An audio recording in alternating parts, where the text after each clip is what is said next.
सुरेंद्र राजपूत जी, एक बार आखिरी टिप्पणी के लिए आपके पास आना चाहता हूं। क्या मानते हैं इसके संदर्भ में?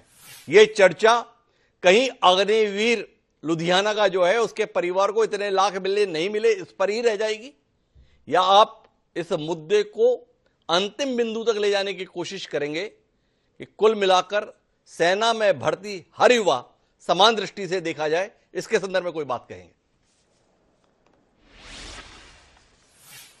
देखिए, हम अगर आएंगे या अगर हम आ जाते तो हम तो अग्निवीर को खत्म करने की ये इस योजना को बिल्कुल खत्म करना था, इस योजना को कूड़ेदान में डालना था। मैं कादियान साहब का शुक्रगुजार हूं, उन्होंने बहुत साफ साफ शब्दों में बात कही। शायद मैंने सोल्जर बोर्ड की बात भी उनसे आपसे कहा था, आप भूल गए पूछना, तो आपको पता चल जाता। मैं खुद, मेरे सारे नातेदार रिश्तेदार हरियाणा में हैं, सब लोग हैं। आप एक बात बताओ ना, 4 साल का पैसा आपने एक बार में दे दिया किसी के घर पे, ना सोल्जर बोर्ड का दबाव रहा ना किसी का दबाव रहा, और वो पैसा उन लोगों ने खा पी करके खत्म कर दिया। तो उसके बाद उसके परिवार की क्या हालत होती किसी को पता नहीं है सर। और आदमी जब सेना का सैनिक जब पेंशन पे आता था ना, पहले तो अगर वो शहीद हुआ तो उसकी पूरी पेंशन, उसके पूरे क्या नाम वेतन के बराबर पेंशन पूरे कार्यकाल तक मिलती थी, और उसके बाद की पेंशन उसकी आश्रिता को या जो भी चीज रहती थी वो रहती थी, कैंटीन की फैसिलिटी रहती थी, शहादत की वो रहती थी। और आप एक चीज मैं आपको विजय जी बता दूं,